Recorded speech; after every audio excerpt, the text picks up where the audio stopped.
Lakshmi Srinivasa jewelleries proprietors Duggi Srinivasarao, Duggi Abhinay, IT hub ఎదురుగా Yellandu cross road, Khammam. Hi hello namaste, welcome to Suman TV Khammam. నేను మీ విజయశ్రీ. ఈ రోజు మనం ఖమ్మంలోని కమాన్ బజార్ లో ఉన్నటువంటి రైల్వే గేట్ సమీపంలో ఉన్న హనుమాన్ టెంపుల్ లో ఉన్నాము. ఈ గుడి యొక్క విశిష్టతను, ఇక్కడ జరిగే పూజలను, ఈ గుడికి సంబంధించిన అన్ని వివరాలను తెలుసుకుందాం.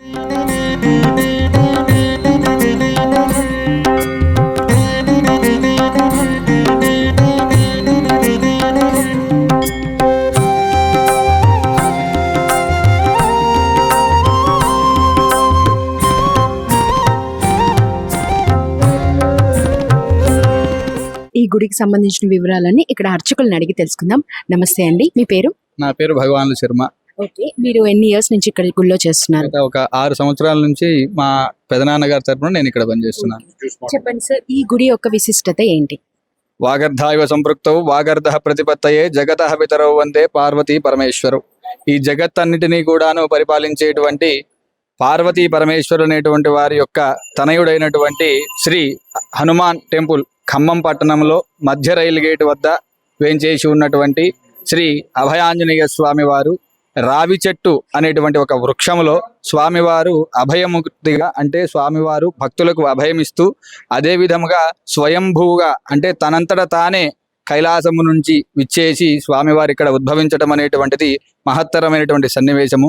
కొన్ని వందల సంవత్సరాల క్రితం నుండి కూడా ఈ ఆలయము ప్రసిద్ధి చెందగా, మరియు తదితర కార్యక్రమాల రూపంలో ఖమ్మం పట్టణ వాసులందరికీ కూడా ఈ యొక్క ఆంజనేయ స్వామి వారు నిత్య కల్పవృక్షముగా, అనగా కోరిన కోరికలు తీర్చేటువంటి అభయద ఆంజనేయ స్వామిగా స్వామివారు భక్తుల యొక్క మన్ననలు స్వీకరించుచు, ఆ భక్తుల యొక్క కోరిన కోరికలు తీర్చుచు ఈ పట్టణం అంతయు కూడా చల్లగా కాపాడుచు ఉన్నారు.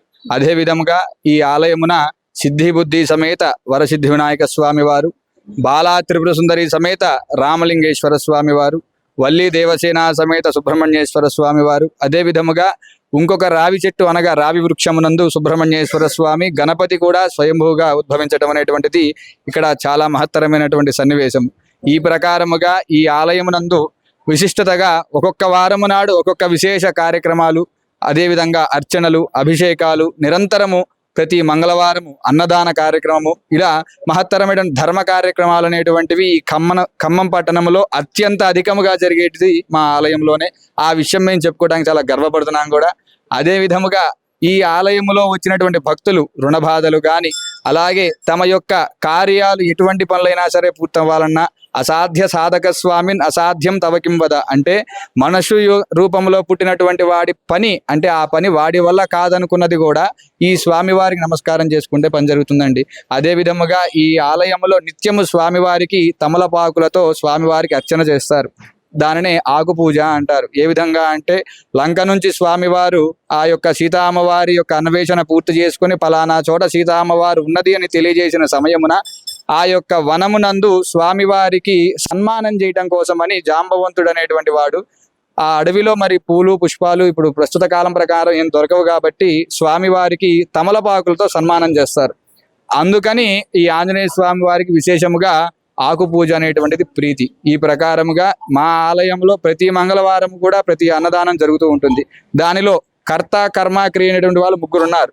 అందులో కర్త జగన్మోహన్ రావు గారు, క్రియ వెంకన్న గారు, ఇంకొక ఆయన వచ్చేసి రవిశంకర్ గారు అని వారు కూడా ఉన్నారు. ప్రతి ఒక్కళ్ళు కూడా ఆలయానికి సంబంధించిన కమిటీ కానీ, ఈ డిపార్ట్మెంట్ వాళ్ళు కానీ అందరూ కూడా దైవ సేవ తర్వాతే వారి యొక్క గృహం సేవ అనేటువంటి ఆలోచనతో నిత్యం మా ఆలయంలో శ్రమిస్తూ ఉంటారు. మా జగన్మోహన్ రావు గారితో మీరు కాసేపు. మొట్టమొదటగా ఆలయము ఉత్తర ద్వార వాకిలిగా స్వామివారి యొక్క ఆలయంలో ప్రవేశించుతున్న మార్గంలో మొట్టమొదటగా మనం ఇక్కడ చూసినట్లయితే గనక స్వయంభూగా వెలిసినటువంటి శ్రీ లక్ష్మీ గణపతి స్వామివారు, అనగా స్వామివారు స్వయంభూగా ఏ భక్తుడు ఆలయంలోకి వచ్చినా సరే మొట్టమొదటిగా దర్శనం చేసుకునేది మొట్టమొదటిగా గణపతిని. ఆ పిదప ఇదే వృక్షమునందు బహువిధమ రూపములుగా రాహుకేతువులు, అదే విధంగా బ్రహ్మదేవుడు కూడా స్వయంభూగా, అంటే ఇక్కడ ఆకార రూపంలో ఈ యొక్క 3 స్వామివార్లు కూడా ఉద్భవించారు.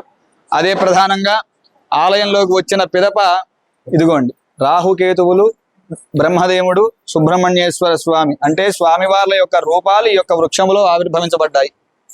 అదే విధముగా ఇక్కడ వల్లి దేవసేన సమేత సుబ్రహ్మణ్యేశ్వర స్వామి వారు భక్తులు ప్రతి మంగళవారం కూడా విశేషమైనటువంటి కాలసర్పదోషాల నివారణ కొరకు మరియు సంతాన ప్రాప్తి కొరకు కూడా ఈ యొక్క సుబ్రహ్మణ్యేశ్వర స్వామి వారికి వారి యొక్క స్వహస్తముల చేతనే స్వామివార్ల యొక్క అభిషేకం చేసుకునే అవకాశము మేము కల్పించి ఉన్నాము. అదేవిధంగా ఆదౌ రామ తపోవనాదిగమనం అన్నట్టు స్వామివారికి విశేషముగా రామపాద సేవా తురంధరాయ నమః అంటారండి. అనగా నిత్యము ఆంజనేయ స్వామి వారు రామ అనేటువంటి పదం పలికితేనే ఆయన శ్వాస కూడా ఆడటం అనేటువంటిది జరుగుతూ ఉంటుంది. కాబట్టి మా స్వామి వారికి ఎదురుగా ఈ ప్రకారంగా రామ లక్ష్మణ భరత శత్రుఘ్న పరివార సమేత కోదండ రామస్వామి వారిని విశేషముగా ఆలయం వారు ఏర్పాటు చేయడం జరిగినది. అదే ప్రకారముగా ఇంకొద్దిగా స్వామివారిని ఆలయం విశిష్టత చూస్తున్నట్లయితే గనక ఇక్కడ రాఘవేంద్ర స్వామి వారు ఉంటారు. ఇక్కడ రాఘవేంద్ర స్వామి వారు ఉంటారండి. అనగా ఈ మూలలో రాఘవేంద్ర స్వామి వారిని విశేషముగా ప్రతిష్ఠ చేయాలనేటువంటిది ఎప్పటి నుంచో ఆలయ పెద్దలు వీరందరూ కూడా కలిసి అన్ని దేవుళ్ళు ఉన్నటువంటి ఆలయం మన ఆలయమే అవ్వాలనేటువంటి మంచి దృక్పథ నేతృత్వంలో ఈ యొక్క రాఘవేంద్ర స్వామి వారిని ప్రతిష్ఠ చేశారు ఇక్కడ. అలాగే చూసుకుంటే కనబస్తున్నటువంటి స్వామివారు అభయాంజనేయ స్వామి వారు. ఈయన నిరంతరము కూడా సింధూర విలేపనముతోనే స్వామివారు భక్తులకు దర్శనమిస్తూ ఉంటారు. ఈ ప్రకారముగా ఈయన ఈ యొక్క మూల విరాట్ అనేటువంటిది ఎవరు ప్రతిష్ఠ చేసింది కాదండి. స్వయంభూగా సాక్షాత్తు ఆ అభయ ఆంజనేయ స్వామి వారు తన యొక్క రామ సేవ కోసమై కలిపురుషుని యొక్క అధర్మపు ఆచరణలు నివారించడం కొరకై స్వామివారు స్వయంభూగా వెలిశారు. కొన్ని వందల సంవత్సరాల పైమాటగానే స్వామివారు ఉద్భవించడం జరిగినది. ఈ కనిపించేటువంటిది స్వామివారి యొక్క ముఖము. అలాగే ఆ యొక్క మెలిక ఉన్న చూశారు, అది వచ్చేసి స్వామివారి యొక్క గ్రంథి అనగా తోక. స్వామివారి యొక్క తోక పైన మొత్తం సింధూరం. స్వామివారు సాక్షాత్తు నుంచుంటే కనుక ఎలా అయితే ఉంటారో అలానే స్వామివారు కనిపిస్తూ ఉంటారు. అలాగే ఇంకొక ఆలయంలోకి వెళ్తే గనక ఈయన బాల రామలింగేశ్వర స్వామివారు అనగా శివపార్వతులు అనగా ఈ సీతారామ అనేటువంటిది ఎక్కడైనా సరే అమ్మవారు లేనిది అయ్యవారు లేరు అని కూడా చాలా ప్రతీతి. ఈ ప్రకారంగా ఈయన రామలింగేశ్వరుడిగా, ఈమిడ బాలా త్రిపుర సుందరిగా ఈ ఆలయంలో శివ విష్ణు మత భేదాలు అనేటువంటిది లేకుండా ప్రశాంతంగా ఉండాలనేటువంటి ఆలోచనతో శివాలయము కూడా అప్పట్లో ఆనాడు తాతల ముత్తాతల నాడే ప్రతిష్ఠ చేయడం జరిగినది. అదే విధముగా సాలగ్రామ సలావారి పాపవారి విశేషత అంటే సాలగ్రామ దర్శనము చేసుకున్నా కూడా విశేషమైనటువంటి ఫలితం ఉంటుందని శాస్త్రాలు తెలియజేస్తున్నాయి. కాబట్టి మా ఆలయంలో మాత్రమే విశేషముగా విష్ణు సాలగ్రామము, నారసింహ సాలగ్రామము కూడా ఏర్పాటు చేసి ఉన్నారు. భక్తులు ఆ యొక్క సాలగ్రామ సేవ కూడా ప్రతి సోమవారము శుక్రవారము ప్రతి ఒక్క రోజు కూడా ఈ ఆలయంలో శివునకు భక్తులే వారి యొక్క స్వహస్తాలతో అభిషేకము ఆచరించుకొని నీరాజన మంత్రపుష్పములు తీసుకుంటూ స్వామి వారి యొక్క కృపకు పాత్రలవుతూ ఉన్నారు. అదే విధముగా ఇక్కడ చూసుకున్నట్లయితే గనక సిద్ధి బుద్ధి సమేత వరసిద్ధి వినాయక స్వామి వారు. మనం ఎక్కడ చూసుకున్నా సరే కేవలం వినాయక స్వామి వారు మాత్రమే కనబడుతూ ఉంటారండి. కానీ ఎక్కడా లేనటువంటి చారిత్రాత్మకంగా మా ఆలయంలో మాత్రమే సిద్ధి బుద్ధి సమేత వరసిద్ధి వినాయక స్వామి వారు అనగా కార్యసిద్ధి కొరకే కానీ దేనికైనా సరే ప్రతి బుధవారము విశేషముగా మా ఆలయంలో గణపతి యొక్క ప్రీతిగా ఉండ్రాళ్ళు అనేటువంటి స్వామివారు సమర్పించుకుంటూ ఉంటారు. అలాగే సంకష్టహర చతుర్థి నాడు కూడా స్వామివారికి ఉండ్రాళ్ళ ప్రసాదాలు. ఈ ప్రకారంగా విశేషముగా అన్ని ద్రవ్యాలతో కూడా భక్తులు తమ స్వహస్తాలతో చేసుకునేటువంటి అవకాశం పెద్దలందరూ కూడా కల్పించారు. అదేవిధంగా ఇటు చూసుకున్నట్లయితే కనుక గురుస్వరూపమైనటువంటి దత్తాత్రేయ స్వామి వారు, అలాగే ఇక్కడ ఇంకొకళ్ళు చూసుకున్నట్లయితే కనుక సద్గురు సాయినాథ స్వామి వారు విశేషంగా ఈ ఆలయంలో ఉన్నటువంటి దేవతలండి. ఈ ప్రకారముగా మా ఆలయం నందు ఎన్నో కార్యాచరణల ప్రకారంగా ఎన్నో విశేష కార్యక్రమాలు, విశేష స్నపనలు ప్రతి సంవత్సరం హనుమత్ జయంతి అనేటువంటి పర్వదినాన స్వామివారికి విశేషమైనటువంటి పంచామృత ద్రవ్యములతో స్నపన, మణి సూక్త పారాయణ జరుగుతూ ఉంటుంది. అలాగే ప్రతిరోజు కూడా ప్రాతకాల సమయమున ఆలయ ప్రధాన అర్చకుల వారు వచ్చి 5:30 గంటలకు స్వామివారికి విశేషముగా పరిమళ ద్రవ్యముతో మణి సూక్త పారాయణ చేస్తూ ఉండగా ఈ అర్చక స్వామి వారు వచ్చి స్వామివారికి విశేషముగా పూజా కార్యక్రమాలు ఆచరిస్తూ ఉంటారు. వీరు మా బావగారు. అదే విధంగా స్వామివారి యొక్క విశేష పరిమళ కార్యక్రమంలో ఈ యొక్క హనుమత్ మూర్తిని కూడా ప్రతి సంవత్సరము ఊరు ఎరిగింపు అంటే గ్రామాన్ని విజయోత్సవంగా పరిపాలించడానికి బయలుదేరతారు ఈ స్వామివారు. ఈ ప్రకారంగా ముక్కోటి ఏకాదశి నాడు కూడా ఇక్కడే రాముల వారి యొక్క మండపం ఏర్పాటు చేస్తారండి. ఇదిగోండి, ఇదే స్వామివారి యొక్క మండపం. భక్తులు వీక్షించకూడదు కాబట్టి ఇలాగా మూసి ఉంచాము. ఈ ప్రకారంగా ఈ ఆలయంలో విశేషముగా ఖమ్మంలో ఇంత కార్యక్రమాలు జరిగేటువంటి ఆలయం ఏదన్నా ఉన్నదయ్యా అంటే మా యొక్క మధ్య రైల్వే గేట్ హనుమాన్ టెంపుల్ మాత్రమే అని మేము చెప్పుకోవడానికి చాలా గర్వంగా భావిస్తాం. అలాగే ఈ యొక్క ఆలయమున విశేషమైనటువంటి కార్యక్రమాల్లో భాగంగా, ద్రవ్యములలో భాగముగా, భక్తుల యొక్క భక్తిపూర్వక కార్యక్రమాల్లో భాగముగా ఆలయములో స్వామివార్ల యొక్క మకర తోరణములను విశేషముగా వెండి రజతముతో విశేషముగా ఏర్పాటు చేయించిన వారు పుల్లకండ సురేష్ గారు.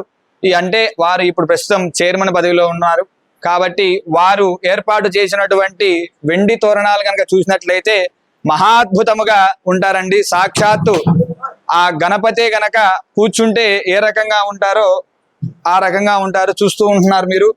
సాక్షాత్తు వెండి మూర్తిని కూడా ఈ రకంగా చేయించగలరా అనేటువంటి ఆలోచన మా సురేష్ గారు తెలియజేశారు భక్తులకు.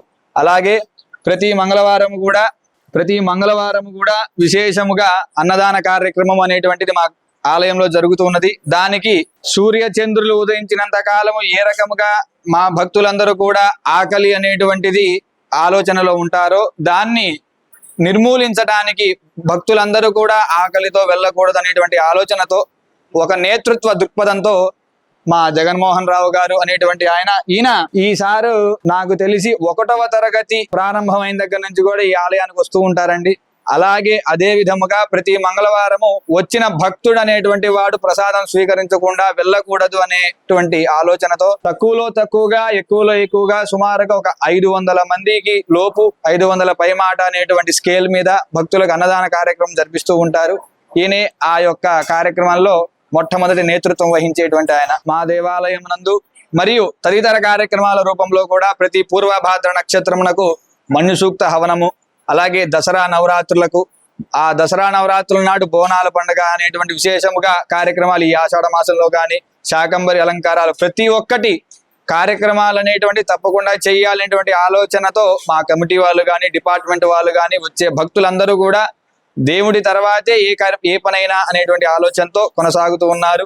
కాబట్టి భక్తులందరూ కూడా మా అభయాంజనేయ స్వామి వారిని దర్శనం చేసుకొని ఆ స్వామివారి యొక్క సింధూరము తిలకము ధారణ చేసి ఆ రామదాస యొక్క కృపకు పాత్రలు కాగలని కోరుచున్నాము. జై శ్రీరామ్. చూశారు కదండి, అర్చకులు గారు మనకి చాలా చక్కగా గుడిని అయితే చూపెట్టడం జరిగింది. అలాగే ఇప్పుడు మనం ఈ గుడితో వాళ్ళకు ఉన్నటువంటి అనుభవాలను ఇక్కడికి ఎన్నో సంవత్సరాలుగా వస్తున్న భక్తులని అడిగి తెలుసుకుందాం. సార్, మీ పేరు? నా పేరు రవికిరణ్ అమ్మ. ఓకే సార్, ఎన్ని సంవత్సరాల నుంచి గుడికి వస్తున్నారు మీరు? నేను నాకు ఊహ తెలిసినప్పటి నుంచి నా 4వ ఏట 5వ ఏట నుంచి ప్రతిరోజు అమ్మ నేను ఊర్లో ఉన్నంతసేపు ఎప్పుడు ప్రతిరోజు రావాల్సిందే, ఇక్కడ దర్శనం చేసుకోవాల్సిందే. ఈ దాసాంజనేయ స్వామి గారి ఆంజనేయ స్వామి గుడికి వస్తే ఇక్కడ మాకు అన్ని దేవుళ్ళ యొక్క సమూహం ఇక్కడ నాకు కలుగుతుంది. ఇక్కడ ఉన్నటువంటి దేవాలయంలో ప్రశాంతతకి ప్లస్ మేము కోరుకున్న కోరికలన్నీ ఇప్పటిదాకా ఆయుర ఆరోగ్యాలతో ఎటువంటి ఇబ్బందులు లేకుండా ఆ స్వామివారు మమ్మల్ని చల్లగా చూస్తూ ఇక్కడ ఉన్నటువంటి భక్తులందరినీ కూడా కరుణిస్తూ కోరుకున్న కోరికలన్నింటినీ నెరవేరుస్తున్నటువంటి ఆలయంగా ఇది ఖమ్మం పట్టణ రైల్వే గేట్ మధ్య గేట్ నందు కొలువై ఉన్నది. ఇది స్వయంభూ వెలిసినటువంటి ఆంజనేయ స్వామి. ఇక్కడ వచ్చిన భక్తులు కోరుకున్న కోరికలన్నీ నెరవేరుతూ ఉన్నాయి. ఆయుర ఆరోగ్యాలతో అందరూ హాయిగా డైలీ వస్తూ మేము ఆ స్వామి వారి యొక్క అనుగ్రహాన్ని పొందుతున్నాం. ఓకే సార్, ఈ గుడిలో ఎలాంటి సెంటిమెంట్స్ ఉన్నాయి? అంటే నార్మల్ గా ప్రతి ఒక్కరు ఒక సెంటిమెంట్ అంటూ ఉంటుంది, ఎలాంటి సెంటిమెంట్స్ ఉన్నాయి? ఈ ఆంజనేయ స్వామి స్వయంభూ స్వామి కావడం వల్ల ప్రతి ఒక్కరూ ఈ గుడిలో ఇక్కడ ఉన్నటువంటి వ్యాపార సరులు వారందరికీ ఆయన అనుగ్రహం ఎల్లవేళలా అందరి ముందు ఉంటుందని చెప్పేసి నమ్మకంతో ప్రతి మంగళవారం ప్రతి శనివారం వచ్చి వారి శక్తి కొలది ఇక్కడ పూజలు చేయించుకుంటూ ఆ స్వామివారి అనుగ్రహం పొందుతూ వారి యొక్క ఆరోగ్యాల్ని వ్యాపారాల్ని అభివృద్ధి చెందుకుంటూ ఈ వ్యాపార సడిల్లో ఉన్నటువంటి దేవాలయము అభివృద్ధి చెందుతూ మన యొక్క కమిటీ సభ్యులు ఆలయ నిర్వహణ సభ్యులు భక్తుల యొక్క అనుగ్రహాలతో ఈ గుడి కూడా దినదిన అభివృద్ధి చెందుతూ వస్తూ ఉన్నది ఇన్ని సంవత్సరాల నుంచి. నమస్తే సార్, మీ పేరు? జగన్మోహన్ రావు కలకోట. మీకు ఈ గుడికి ఉన్నటువంటి అనుబంధం, ఈ గుడితో మీకున్నటువంటి అనుభవాలు? 1980 నుంచి కూడా ఈ గుడికి వస్తూ ఉన్నాం మేము. ప్రతి ఒక్కరు ఈ గుళ్ళో వచ్చేసి వాళ్ళ కోరికలని తీర్చుకొని వాళ్ళు మహా అద్భుతంగా ఉంది ఈ దేవాలయం అనేసి, ఈ ఊళ్ళో ఒక వ్యాపారస్తులు ఏంటి, ఒక ఉద్యోగస్తులు ఏంటి, ఒక గుమ్మస్తా ఏంటి, చిన్న దగ్గర నుంచి పెద్దవాళ్ళు కూడా ఈ ఆలయానికి వచ్చేసి వాళ్ళ కోరికలు చెప్పుకొని తీర్చుకొని వాళ్ళు ఈ విధంగా ఈ గుడిని డెవలప్ చేస్తూ ఉంటారు. కమిటీ నెంబరు, అన్నదాన కమిటీ నెంబర్లు, భక్తులతో సహా. అది ఓకే, మీరు ఇక్కడ కమిటీ మెంబర్ సార్? ఎన్ని ఇయర్స్ గా ఉన్నారు? ఇప్పుడు 2016 నుంచి ఉన్నాం. ఎలాంటి సేవలు చేస్తున్నారు, అందిస్తున్నారు ఈ గుడిలో భక్తులకి? ఒక హనుమాన్ జయంతి ఒక 8,000 మంది 10,000 మంది భోజనం అందజేస్తాం. శ్రీ అన్నంకి ఒక 3,000 మందికి, అట్లా శ్రీ అన్నంకి 3,000 మంది. నా వైపు అస్సలు చూడకండి, అటువైపే చూడండి. సార్కి ఆన్సర్ చెప్పండి, నేను అడుగుతా అంతే. హనుమాన్ జయంతికి 8,000 నుంచి 10,000 మంది భోజనాలు ఏర్పాటు చేస్తారండి. అన్నప్రసాదం ఏర్పాటు చేస్తారు కమిటీ నెంబరు, భక్తులతో సహాయంతో.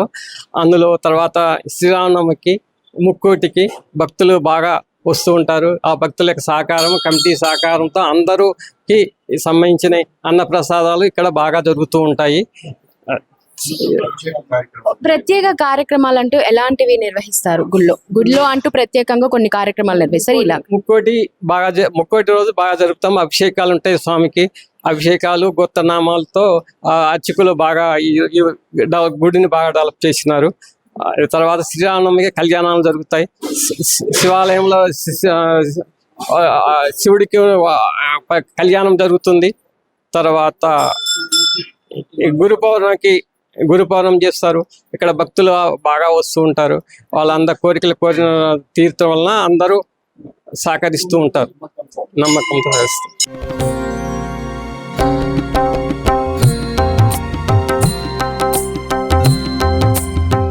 నమస్తే అండి, మీ పేరు? నా పేరు రాజా.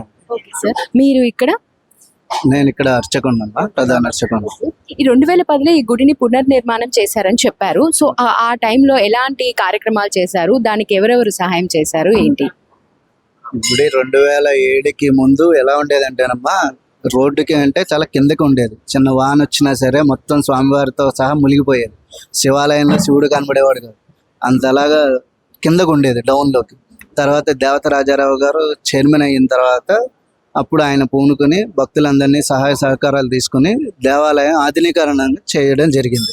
ఆ చేసే భాగంలోనే అక్కడ ఇప్పుడు మనం చూస్తున్న సాయిబాబా కానీ, దత్తాత్రేయ కానీ, సుబ్రహ్మణ్య స్వామి విగ్రహాలు కానీ, అక్కడ రాఘవేంద్ర స్వామి విగ్రహాలు కానీ, సీతారాముల వారి విగ్రహాలు కానీ ఆయన వచ్చినప్పుడు గుడి ఆధునీకరించడంలో అవన్నీ కూడా ప్రతిష్ఠ జరగడం జరిగింది. అది గుడి పునఃప్రతిష్ఠ చేశారు దేవత రాజారావు టైంలో 2007 నుంచి 2009. ఆ తర్వాత 2017లో పుల్లకొండం సురేష్ గారు చైర్మన్గా ఆయన బాధ్యతలు తీసుకున్నారు. సురేష్ గారు చైర్మన్గా బాధ్యతలు తీసుకున్న తర్వాత ఫస్ట్ 2017 ముక్కోటి ఏకాదశి నాడు ఆయన సంకల్పించారు, దేవాలయం అన్ని దేవాలయాలు రజతంతో ఉంటున్నాయి, మనకు కూడా అలా ఉండాలి అని. దాంతో ఆయన సంకల్పించడం గట్టిగా ఉండి భక్తులందరి సహాయ సహకారాలతోటి విఘ్నేశ్వరుడికి, ఆంజనేయ స్వామికి, అలాగే రాఘవేంద్ర స్వామికి, దత్తాత్రేయుల స్వామి వారికి, రామచంద్ర స్వామి వారికి మకర తోరణాలు, వెండి మకర తోరణాలు, అలాగే కళ్యాణాలకి కానీ అన్నదానాలు కూడా ఆయన స్టార్ట్ చేశారు. ఆయన స్టార్ట్ చేయడం బట్టి ప్రతి హనుమత్ జయంతికి 8 నుంచి 10,000 మందికి మహాన్నదానం జరుగుతుంది. అంటే మహాన్నదానం గురించి ఇలా చెయ్యాలి అని ఎవరు స్టార్ట్ చేశారు ఆ మహాన్నదానం కార్యక్రమాన్ని? అన్నదాన కార్యక్రమం 2017లో పుల్లకొండం సురేష్ గారు చైర్మన్గా ధర్మకర్తల మండలి వాళ్ళు పూనుకున్నారు. అన్నదానం చేయాలి, ఊరేగించాలని హనుమత్ జయంతికి 10,000 మందికి అన్నదానము, అలాగే స్వామివారిని ఊరేగింపు కాదు, ఊరేగింపు అంటే స్వామివారికి ఊరంతా చూపించడం. మనం వచ్చి స్వామివారిని చూడడం కాదు, స్వామివారే వచ్చి మనల్ని చూడడం, అది ఊరేగింపు. ఏమేమి ఏరియాస్ కవర్ చేశారు ఆ టైంలో మీరు? ఆ టైంలోనమ్మా ఇటు మన కమాన్ బజారు, రావి చెట్టు బజార్, ఈ కమాన్ బజార్ నుంచి అటు వెంకటేశ్వర స్వామి గుడి, ప్రభా టాకీస్, రామ బజార్, కస్మా బజార్, ఇటు ఏమో గాంధీ చౌక్. ఆ టైంలో మాలలు అలా వేసుకుంటారా? మాలలు ఏం లేదు, అంటే మనకి మాల ధారణ చేయించవచ్చు కానీ ప్లేస్ లేదు. వచ్చిన భక్తులకి వాళ్ళకి మనం సౌకర్యాలు కల్పించాలి. అది మనకి లేదు. అన్నదాన కార్యక్రమం చేస్తారు కదా, అది అంటే భక్తులు దానికి ఎలా సహకరిస్తారు? దాన్ని ఎవరు అంటే భక్తుల దగ్గరికి వెళ్ళి మీరు ఇలా అలా ఏమన్నా ఉంటుందా? భక్తుల దగ్గరికి వెళ్ళి ఏది లేదమ్మా, వాళ్ళంతటి వాళ్ళే రావటం. అంతటి వాళ్ళే. అంటే మనకి రిటైర్ ఎంప్లాయీస్ ఉన్నారు, బ్యాంక్ ఎంప్లాయీస్. ఓకే.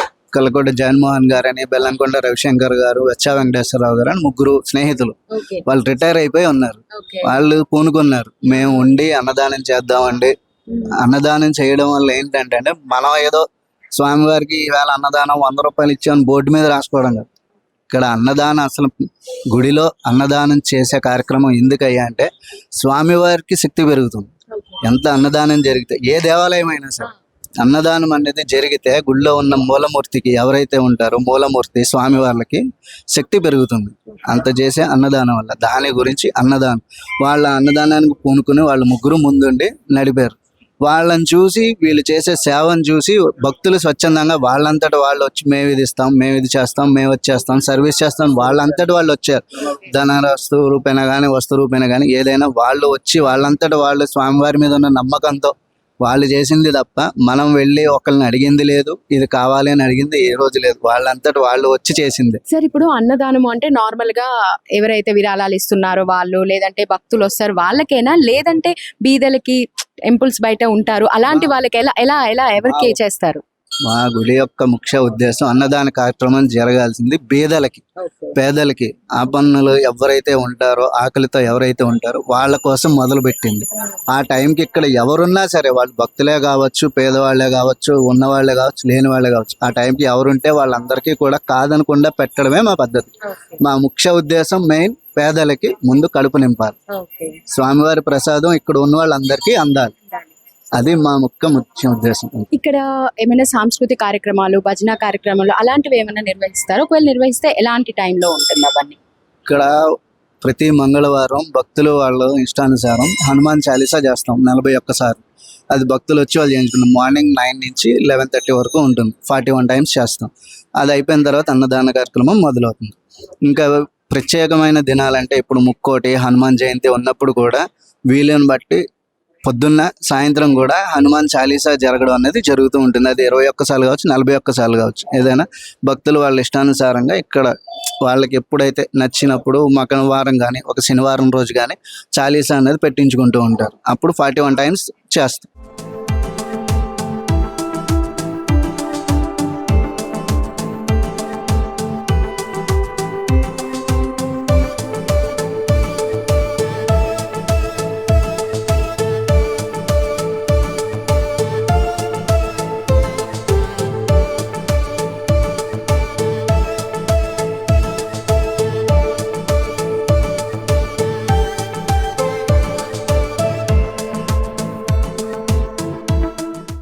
చూస్తున్నారు కదండి ఇక్కడ అన్నదాన కార్యక్రమం అనేది ఎలా జరుగుతుందో.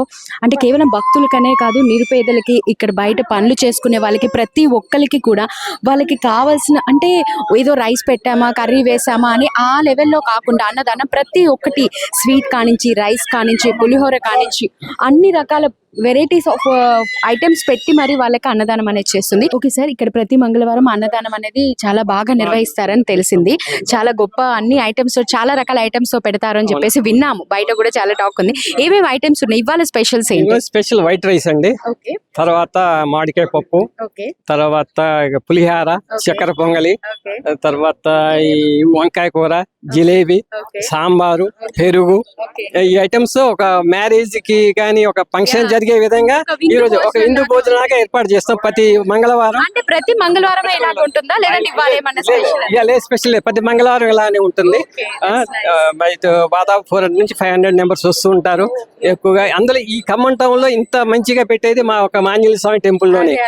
అదే ఎవరికి లేదు అనుకుంటా. మీరు ఈ అన్నదాన కార్యక్రమానికి ఏమైనా సహాయం చేస్తూ ఉంటారా? అప్పుడప్పుడు సహాయం చేస్తుంటాం. నియర్లీ ఎంత మంది జనాలు భోజనం చేస్తారు ఇక్కడ? దాదాపు 350 నుంచి 450 మధ్యన ప్రతి మంగళవారం కూడా? ఎవ్రీ మంగళవారం. మళ్ళీ గవర్నర్ గురుపౌర్ణం చేస్తారు, హనుమాన్ జయంతి చేస్తారు, శ్రీరామ అన్నిటికీ చేస్తారు. అంటే ఈ ఏరియాలో ఉండే జనాలే వస్తారా లేదంటే ఇంకెవరైనా ఎక్కడి నుంచి? ఆల్ ఓవర్ మొత్తం ఎక్కడైనా నిరుపేదలు ఎక్కడున్నా వచ్చేస్తారు. ఈడికే చాలా మంది వస్తారు అన్నదానం అంటే. పనులు చేసేవాళ్ళు చాలా మంది వస్తుంటారు. రైల్వే స్టేషన్ కష్టాలు కూడా వస్తుంటారు. సార్ మీ పేరు? వెంకటేశ్వర్లు అండి. ఓకే, మీరు ఎన్ని ఇయర్స్ నుంచి ఈ గుడికి వస్తున్నారు? మేము 7-8 years అవుతుందండి. ఓకే, ఈ గుడితో మీకున్నటువంటి అనుబంధం? గుడి మొదటి నుంచి ఎక్కువ జాబ్ చేసేటప్పటి నుంచి కూడా ఈ దేవుడు మంచి మనకి అన్ని అనుకూలంగా చేశాడండి. అందుకనే ఎక్కువ భక్తులు కూడా స్వయంభూ కాబట్టి. ఎలాంటి సెంటిమెంట్ ఉంది ఈ గుడి మీద? అంటే ఒక్కొక్కరికి ఒక్కొక్క సెంటిమెంట్ ఉంటుంది. ఇప్పుడు ఈ గుడితో మీకున్నటువంటి సెంటిమెంట్? మనం అనుకున్నవి నెరవేరుతాయి మేడం. అది భక్తులు కూడా వస్తున్నారు. అన్నదానానికి కూడా ఎవరి సాయం వాళ్ళు చేస్తున్నారు. ఎవరి వంతు వాళ్ళు సాయం చేస్తున్నారు. జరుగుతుంది ఇక్కడ అన్నదాన కార్యక్రమం అనేది? ప్రతి మంగళవారం 250-300 మంది దాకా వస్తారు. మొత్తం వీళ్ళు చేస్తాం. మొత్తం బ్యాంక్ రిటైర్ స్టాఫ్ వాళ్ళంతా కలిసి అన్నదాన కార్యక్రమం చేస్తాం. That's great. భక్తులు కూడా కొంతమంది ఇస్తారు. ఏ ఇచ్చేవాళ్ళు ఇస్తుంటారు. మంచిగా నడుస్తుంది. ఇంతవరకు ఏ ఇబ్బంది లేదు. ఇబ్బంది రాలేదు ఇప్పటివరకు? ఏమైనా ఫేస్ అంటే కరోనా టైంలో కానీ ఆ టైంలో కానీ ఏమైనా ఫేస్ చేస్తారా? 2 ఏళ్ళు ఆఫ్ చేసాం. మేము మళ్ళీ కంటిన్యూ అయింది. తర్వాత కంటిన్యూ చేస్తారా? సార్ మీ పేరు? కాజా శ్రీరాములు. ఓకే సార్, మీరు ఎన్నాళ్ళుగా ఇలా ఈ సేవ చేస్తున్నారు? చేస్తాను, 1 సంవత్సరం నుంచి చేస్తాను. మీరు ఏం చేస్తారు? మా కమాన్ మదన్ బిజినెస్. ఓకే సార్, ఇప్పుడు మీకు ఈ గుడితో ఉన్నటువంటి అనుబంధం ఏంటి? ఏముంది, ఆంజనేయ స్వామి గురి పవర్ఫుల్. అది అందుకోసం దీనికి పోస్తాం, సేవ చేస్తాం. అంత సేవ చేయటం వరకే మా పని. ఎంత మంది వస్తారు దగ్గరగా ఇక్కడ అన్నదానం? అన్నదానాలు 300 పైనే ఉంటారు. ఇంకా ఉంటే మళ్ళీ వండుతూనే ఉంటారు. ఇంకెక్కువ ఎక్స్ట్రా వస్తే మరి వాళ్ళకి ఎలా? వండుతూనే ఉంటారు ముందల. ఎప్పటికప్పుడు ఆ సర్వీస్ అనేది ఆకుండా చేస్తారు. అది. Thank you sir, thank you so much. Sir మీ పేరు? మీరు ఎంత కాలంగా ఇక్కడ సేవ చేస్తున్నారు? నా పేరు వెంకటేశ్వరరావు. మీ వీళ్ళందరూ మా కొలీగ్స్. మేమంతా గ్రామీణ బ్యాంక్ లో చేసి రిటైర్ అయిన సభ్యులం. ఇక్కడ మేము దేవుని కోసం ప్రత్యేకంగా ఒక కమిటీగా ఏర్పడి అన్నదానం చేస్తున్నాం గత 10 ఏళ్ల నుంచి. అంతా retired employees? Retired employees, bank employees. ఈయన అప్పారావు గారని, ఈయన కూడా మేనేజర్ గారు, మేనేజర్ని, అందరూ స్టాఫ్ మెంబర్స్ అందరూ. అది మరి మీ తర్వాత సేవ చేయడానికి మీ వారసులు కూడా రెడీగా ఉన్నారు? మా వారసులు అంటే కొత్త వాళ్ళు మేము తయారు చేస్తున్నాం. మీరు రెడీ, వాళ్ళని ప్రిపేర్ చేస్తున్నాం. ఇప్పుడు ఈ 100 ఏళ్ల చరిత్ర ఉన్న ఈ గుడి ఉంది. ఈ గుడికి మీ అనుబంధం, మీ అటాచ్మెంట్? గుడి మహిమ గల దేవాలయం. ఇక్కడ ఆంజనేయ స్వామిని ప్రార్థిస్తే మీకు అన్ని కోరికలు నెరవేర్తాయి. మీ జీవితంలో అలాంటి సంఘటన ఏదైనా జరిగిందా? అలాంటి సంఘటన మాకు కొద్దిగా ఇబ్బంది ఉన్నప్పుడు చేస్తే మాకు మంచిగా పని జరిగింది. పిల్లలు ఇక్కడ బిటెక్ చదివేసి అమెరికా పోవాలని దండం పెట్టుకుంటే 2 పిల్లలు అమెరికాలో ఉన్నారు, జాబ్ చేస్తున్నారు. అదే అట్లనే ప్రతి ఒక్క వాళ్ళు కోరుకొని ఎంఎస్ చేసి ఇక్కడ మా అమెరికా వెళ్ళాలని ప్రతి వాళ్ళు ప్రతి సంవత్సరం ప్రతి రోజు కూడా కోరుకుంటూ ఉంటారు. వాళ్ళకి 100% వాళ్ళకి కోరిక నెరవేరుతూ ఉంటుంది. అది ఈ ఆంజనేయ స్వామి మంచి మహిమ గల దేవుడు. మొత్తం ఎంత మంది సార్ మెంబర్స్? దాదాపు మా బ్యాంక్ వాళ్ళు ఒక 10 మంది ఉన్నారు. అదర్స్ ఇలాంటి వాళ్ళు 5 ఉన్నారు. మొత్తం 15 మంది. సో ఏదైనా సేవ చేయాలని, ఏదైనా ప్రోగ్రామ్ కండక్ట్ చేయాలని మీరే డిస్కస్ చేసుకొని ఒక కమిటీగా ఏర్పడి ఆలోచించి చేస్తాం. ప్రతి ఒక్కటి ఆ నిధులు అవన్నీ మరి ఎక్కడి నుంచి సమకూర్చుకుంటారు? స్వయంగా వేస్తాము, మేము వేసుకుంటాము. ఎవరన్నా వాలంటరీగా ఎవరికో తీసుకొచ్చి ఇస్తే తీసుకుంటాం అంతే. అంతేగాని తీసుకుంటాం. అన్నప్రసాదం చేస్తున్నాం, మేము మాకు పైసలు ఇవ్వండి అని ఎవరిని అడగం. మీ జోబ్ లోంచి చేస్తూ ఉంటాం. ఎవరైనా వచ్చేసి మా స్వతంత్రంగా మేము ఇస్తున్నామండి, డబ్బులు తీసుకోండి అంటే. ఎలాంటి వాళ్ళు వచ్చి హెల్ప్ చేస్తూ ఉంటారు ఇక్కడ? బిజినెస్ దారులు, గోల్డ్ షాప్ వాళ్ళు, తర్వాత నార్మల్ అందరు ఎంప్లాయీస్, ఈ దగ్గర షాప్ వాళ్ళు వస్తూ ఉంటారు. అందరూ ఇస్తూనే ఉంటారు. అంటే పుట్టినరోజుకి, పెళ్లి రోజులకి అలాగా స్వీట్ హాట్ అన్ని ఇస్తూనే ఉంటారు. వాళ్ళు బర్త్డేలకి, మ్యారేజ్ డేలకి అందరికి సహకరిస్తారు. వచ్చి ఇక్కడ సేవ చేసుకోవచ్చు. వాళ్ళ పుట్టినరోజు, ఇంట్లో ఏమైనా శుభకార్యాల సమయంలో వచ్చి సేవ చేసుకోవచ్చు. ఓకే, అంటే ఇక్కడ పేదలు పెద్దలు అనే అలాంటి తారతమ్యాలు ఏమైనా? అందరికి చిన్నవాడు పెద్దవాళ్ళు అందరికి ఒకే భోజనాలు ఏర్పాటు చేస్తాం మేము ప్రతి మంగళవారం. మళ్ళీ శ్రీరామనవమి, ముక్కోటికి, హనుమాన్ జయంతికి, గురు పౌర్ణమికి అని అన్ని టైంలలో ఆ టైంలలో అన్నదానం అనేది కంపల్సరీ ఉంటది. ఒక హనుమాన్ జయంతి అప్పుడు 8 నుంచి 10,000 మంది భోజనం చేస్తారు ఇక్కడ. అదే తర్వాత గురు పౌర్ణమి అన్ని 1,000, 2,000, 3,000 మంది. Thank you sir, thank you so much. చూశారు కదండి, ఈ రోజు ఖమ్మంలోని కమాన్ బజార్ లో ఉన్నటువంటి రైల్వే గేట్ సమీపంలో హనుమాన్ మందిరం 100 సంవత్సరాల చరిత్ర కలిగిన ఈ గుడి యొక్క గొప్పతనం ఇప్పటిదాకా మనం చూసాము, విన్నాము. అంత గొప్ప చరిత్ర గల గుడిని మనం దర్శించుకోవడం చాలా సంతోషంగా ఉంది.